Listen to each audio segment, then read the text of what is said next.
Hey guys, today I'm going to be reading Chapter 4, A Smile as Red as Blood, and we're going to be reading the same book, A Tale Dark and Grim, and it is by Adam Gidwitz. So, let's get started. Once upon a time, a little girl named Gretel walked down a wide, lonely road all by herself. She was sad as a little girl can be, for the person whom she loved most in all the world was gone. After a time she came to a small village that stood in the shadow of another great wood. This wood was as big as the last one, but no two woods could have been more different. Where the wood of life had been bright, inviting, and alive, this one was dark, forbidding, and dead, so forbidding that almost no one went in, and exactly no one came out. It was called the Schwarzwald, the Wood of Darkness. That's Schwarzwald, in case you were wondering. But the little village that stood near the Schwarzwald was not dark at all. No, it was ringed by trees that when Gretel arrived, had just slipped into their golden robes of autumn. Laughter was in the air, and the smell of wood burning in fireplaces and apple cider frothing with cinnamon. Gretel walked down the town's single road, looking in the warm windows of the little houses, wishing that someone might invite her inside for some food, cider, and a little human comfort. But all the doors remained closed to Gretel. She was very tired and very, very lonely, and on the verge of giving up. She sat down, and all her troubles overwhelmed her. She began to cry. Presently the door to one of the houses opened, and a silver-haired woman came out. She went up to the little girl, crying by the side of the road, and asked her name, and why she was all alone. Gretel told her that she and her brother had long ago run away from home, but that recently her brother had been killed, and she did not know where to go or what to do. The woman reached out to hold her, and Gretel fell into her arms and buried her face in the woman's neck. She took Gretel into her home and washed her and picked the knots from her hair and gave her some old but clean clothes. Some weeks went by. Gretel had no thought now of where else she should go, or what else she should do, for what sense did it make to do anything now that Hansel was gone? And that is how Gretel came to live with the silver-haired widow in the little village. Soon Gretel was just another child there, and thought she carried a great sorrow around with her. She put on a brave face, and it was the time of the harvest, and everyone worked all day long, including Gretel. In the evenings, when the autumn air became cool, the villagers would gather in front of the tavern and drink and laugh and converse, while the children ran about in their games. But Gretel had no heart to play, so instead she sat by the grown-ups and listened to their talk. There was one grown-up in particular whom Gretel liked listening to.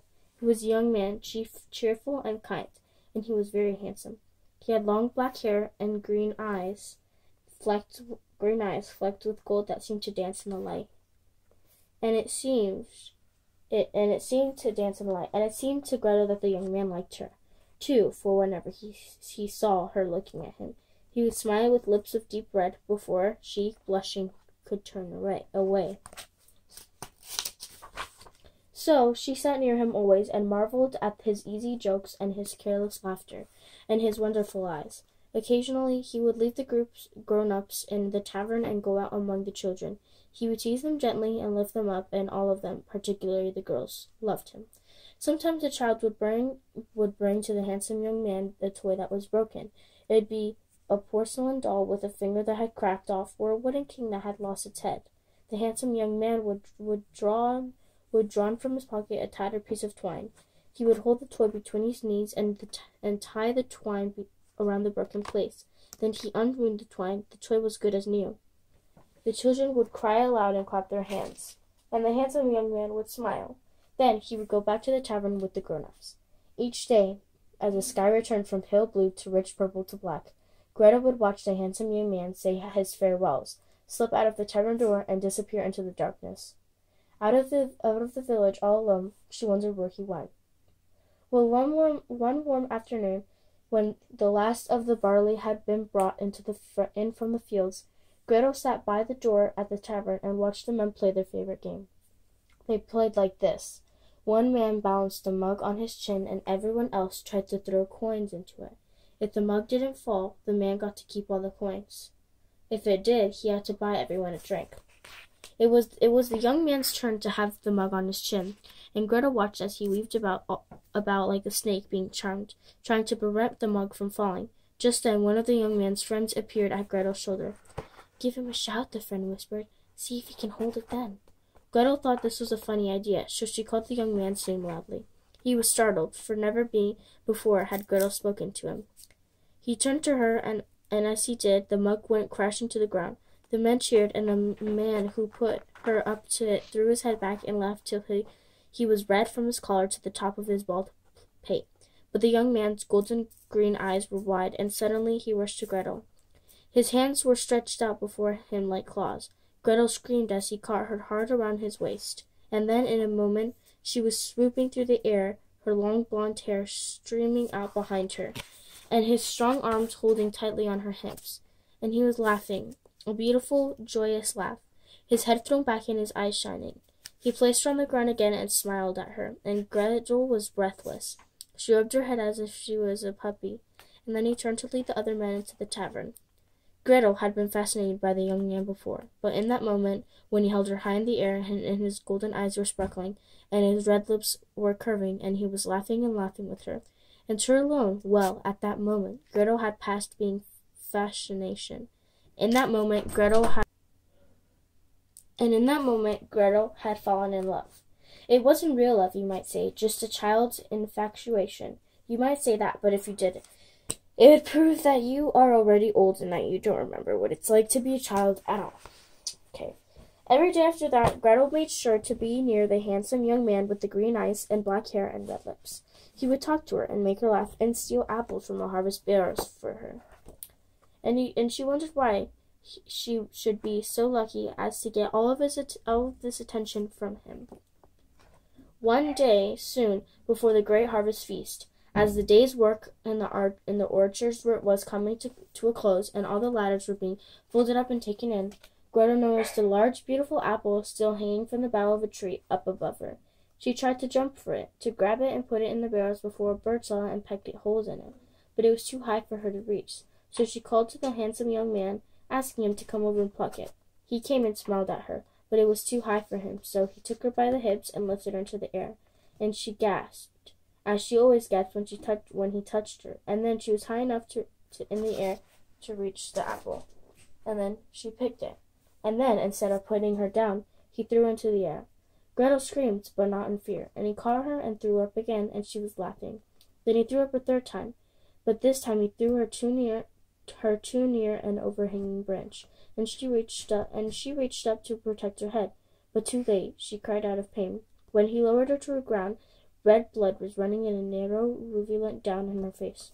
Her forehead had struck the branch and left a deep cut just above her eyebrow.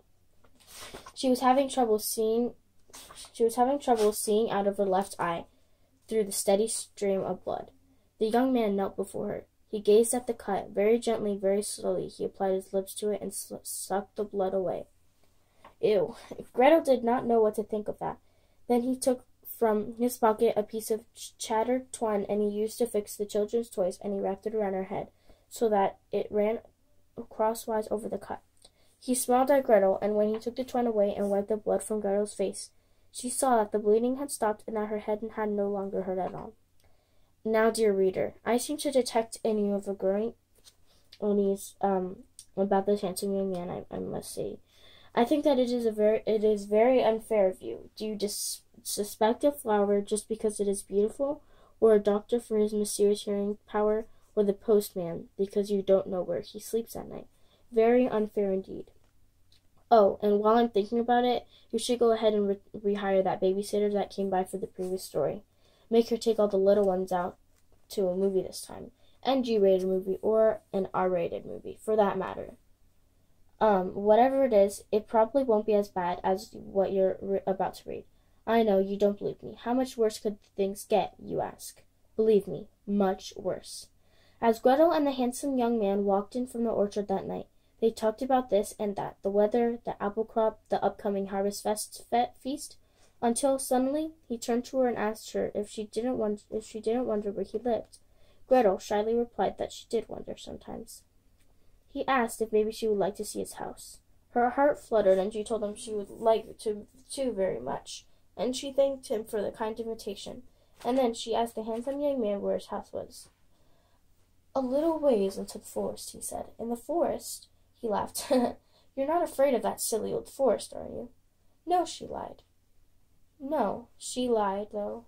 "I leave a path of ashes for you to follow." "How's that?" Gretel's heart floated up near her mouth. "That's good," she said. But that night, when she returned home and told the widow that she was going into the central wood to visit the handsome young man, a great fight began. The widow forbade her from going. It was not right for a child to visit a man's house in the first place, she said, and the fact that it was the Switcherools. Did Gretel know nothing of that place? Was she a fool? Gretel was furious. She ragged and cried all night. The next day, her face red and puffy, she told the handsome young man that she could not come. The widow would not allow it. He smiled and told her not to worry, that they were still friends. But he talked to her less that day. She watched him from afar. Rarely did his gaze turn to meet hers. "He's forgetting me," she thought. At the end of the day, the handsome young man turned to the wood and traveled without even glancing at Gretel, as if she no longer even existed. Just before he disappeared inside the tavern door, Gretel ran and caught him by the arm. "I'll come," she whispered fiercely, urgently. "I'll come tomorrow." The young man hesitated, and then smiled and went into the tavern. Gretel returned home home more determined than ever. She told the widow that she was going on to the morrow, and that there was nothing she could do about it. They fought more that night, but Gretel was implacable. Early the next morning she rose and prepared to go. When she found the widow, arms folded sternly across her chest, standing before the door, Gretel pushed past her, squeezing under her armpit, and then breaking into a run once she made it past the door frame. "Gretel!" the widow cried. "Gretel!" But Gretel ignored her and ran out to the yard and into the dirt road. Then from the doorway the widow cried, "Take these!" Gretel slowed down and looked back. The widow held a bag of lentils in her hand, cautiously feared to trip. Gretel walked back into the yard. "Scatter them on the ashen path," the widow said mournfully, "in case it rains." Gretel walked to the edge of the switchwood and peered in.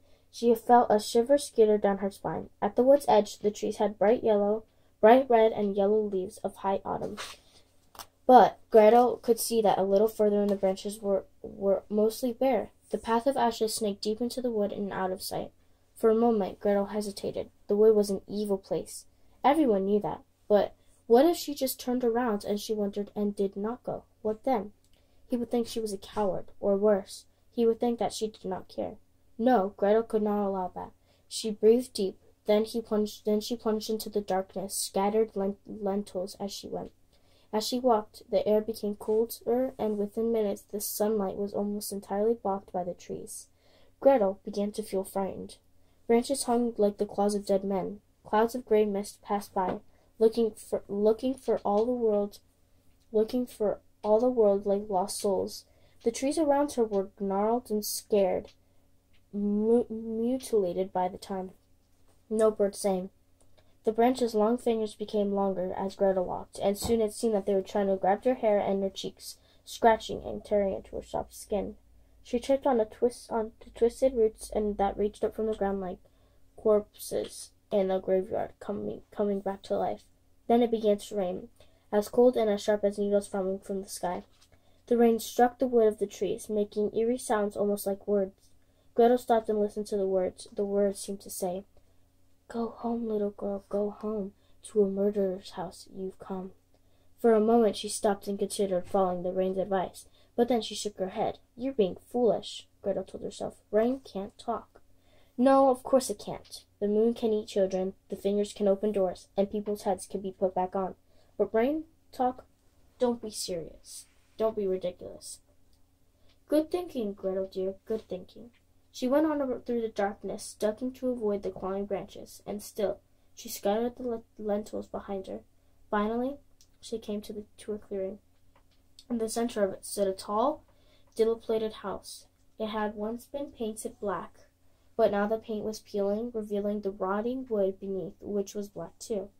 The stone roof was high and steeply sloping, with a long row of unlit windows poking around from beneath the slate.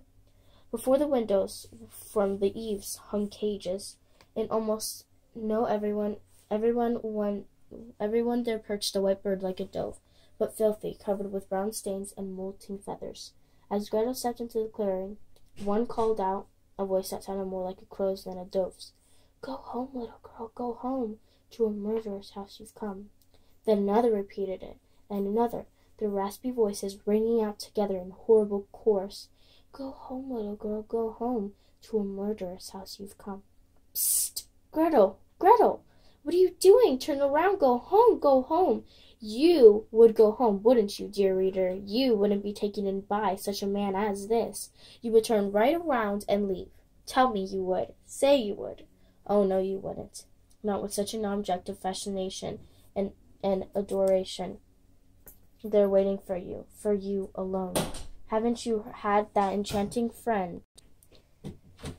Not with such an object of your fascination and adoration. They're waiting for you alone. Haven't you ever had that enchanting friend, the coolest boy, the older girl, and he or she seemed to like you? Of all people, you. Imagine that he or she is in that house waiting for you, no one but you. What would you do? What wouldn't you do? Gretel followed the path of ashes up to the stairs. The heavy, bony door slid slightly ajar. "Hello," she called. No answer. Slowly, fearfully, she pushed the door back and entered the front hall. All was dark, save a faint glow from a stairway that descended to the cellar. She followed the dim light below ground, carefully placing one small foot over the other on the creaking stairs. She found herself in a filthy old kitchen. Dirty pots and pans lay in piles on the stone floor. Chairs were overturned. In the middle of the room was a plain oaken table with a large copper-colored stain. Gretel thought it looked like blood. Off in one corner, a great cauldron boiled, and crouched over it was an old woman with an iron shackle on her leg. "Hello," Gretel said uncertainly. The woman turned. Her face was like worn leather. Her teeth were rotting in her gums. She glanced fearfully at the steps that led above. "Who are you?" the woman hissed. "What are you doing here?" "I'm here to see my friend," Gretel answered. Her voice trembled. The woman stared at her. "Through the wood," she said. "By yourself?" Gretel nodded. "Oh, poor girl," the woman muttered as she came nearer. "You are brave to come all this way, but you must flee." Gretel's eyes grew wide, but she did not move. "I want to see him," Gretel said. The old woman sighed and touched the girl's cheek, which was bleeding from the clawing branches. "Oh, my dear, does your friend have long black hair, green eyes that dance with flecks of gold, and a lip as red as blood?" Gretel nodded. "Then, my dear, you have befriended your death." The old woman paused, and then went on. "He is my son, though what kind of son would keep his mother locked up as a prisoner? I do not know. He is evil, an evil magician, a warlock. He invites girls to his house, and he—" "Not little children around, right? Like I asked, are you sure? Check under the bed. At this point, they're usually hiding under the bed, okay? No? Okay. So as long as you're certain. He invites girls to his house, and he reaches down their throats and rips their souls from their bodies. Oh my gosh. And he traps the souls in cages in the form of doves to let them rot under his eaves. Then he hacks the girls' bodies into pieces to make our supper. Oh my gosh." The old woman smiled sadly and reached out to touch a lock of Gretel's gold hair. Such a brave and pretty girl, but such a fool. Suddenly a crash rang out above. The woman's eyes went wide, and without another word she pushed Gretel behind an enormous sack of dirty pots and scampered back to her cauldron. At that very moment, the handsome young man with green eyes and a smile as red as blood appeared at the foot of the steps. He had a girl by the hair. Dear readers, I'm sorry for what follows. He threw the girl on the oaken table, and from a nearby cupboard produced a filthy iron cage. Then he reached his hand into the girl's mouth until his arms were buried deep in her throat. Slowly, painfully, and with great struggle from the girl, he pulled forth a beautiful white dove. The dove fought the young man as he shoved into a filthy cage and slammed the door shut. The girl's body was still. "Now you might want to close your eyes." He lifted an axe that hung on the wall, and Gretel, peering through it gap between a filthy plot and a feathered pan, watched her handsome, wonderful, funny friend hack the girl's body into bits and toss each piece into the boiling cauldron. His blunt butcher's knife rose and fell. He licked the blood from his hands and sent piece after piece sailing into the pot. Every piece, that is, save one. On the girl's left hand there was a lovely ring, inhaled with rubies, red as rubies can be. He tried to remove the ring so that it would not ruin the stew, but it would not come off. Finally, in a rage, he hacked the finger clean off her finger and hurled it across the room. Gretel watched, dumbstruck as it tumbled through the air over the enormous pile of pots and that she was hiding behind, and landed squarely in her lap, ring and all. Somehow she did not scream. The young man picked up the cage and started for the stairs. "I'll be back in a moment, mother," he said. "See that my stew is ready." As soon as he'd gone, the old woman ducked behind the pile of pots. "Go, my dear," she hissed. "Run away and never come back." The little girl needed no further encouragement. She fled up the stairs and out the door, but she came to a stop on the steps of the house. The rain was falling flat and wet and hard now, and the ashen path was utterly washed away. Even the lentils would be buried in muck that was made by heavy rain. Gretel had no way to get home. But she noticed something incredible. The lentils had sprouted. In little time she had been in the house, green shoots had come up from the wet soil, and now a pale green path marked her way through the wood. She followed it as fast as her feet would carry. When Gretel arrived at the widow's house, she went straight to her room and locked herself in. The widow came to the door, leaned her head against the door frame, and asked Gretel if she was all right. Gretel didn't answer. She had her face buried in her deep pillow, as if it were still before her eyes. She could see the young man's bright blade slicing through the air toward the innocent girl on the table. And yet it wasn't the young man's blade at all. It was the blade of her father's sword, and the innocent girl was Gretel. Her white neck exposed to the cold, flashing steel. She saw the young man's face and her father's face as they were one. And are there no good grown-ups anywhere?" she cried. She wished she had her brother beside her, but he was gone, dead. "And it's my fault," she thought. Suddenly she realized that she had thought this all along. "It's my fault. We should have not run away from home. We shouldn't have eaten the walls of that house. And I shouldn't have let Hansel go into the woods alone. Not once, not twice, and certainly not 3 times. Her whole body throbbed. "All the grown-ups want to kill me. I don't blame them. What is wrong with me?" Her little body shook. "Why am I so bad?" "Oh, don't be so stupid," said a voice. Gretel looked up with a start. She was alone in a room. So who had said that? She looked around the door. The widow had gone away. She turned and faced the window. There, sitting on the window frame, was a black raven. She gazed at it curiously. He tapped his beak against the glass, and then he said, "Do you mind if we come in?" Gretel wiped her face and advanced to the window. "We? Yes, my brothers and I." Gretel opened the window and fluttered 3 ravens, and black as could be. "You shouldn't tell her she's stupid," said the second raven to the first. "It isn't polite." "Even if it is true," said the third. The first raven cleared his throat. "What happened to be flying by, dear? We happened to be flying by, dear girl, when we noticed that you were upset. We felt bad." "Personally responsible," added the second. "Accidentally complict," said the third. Gretel, who had a very long day already, plopped down on her bed and stared. "You see," the first raven continued, "all the misfortune that you and your poor brother have experienced is really the result of well, I guess you'd say, an indiscreet conversation that the 3 of us had." He cocked his head up apologetically. Gretel continued to stare. "Indiscreet," said the second whisper. "What about it?" the first replied. The third rolled his eyes. "Ugh, indiscreet, dear girl, means we shouldn't have been talking about what we're talking about where we were talking about it." "Oh, that was helpful," said the second. And then, "Why don't we just explain it to her?" And so, once the 3 ravens had settled their feathers, and found comfortable perches on the window sill, they told Gretel the whole story.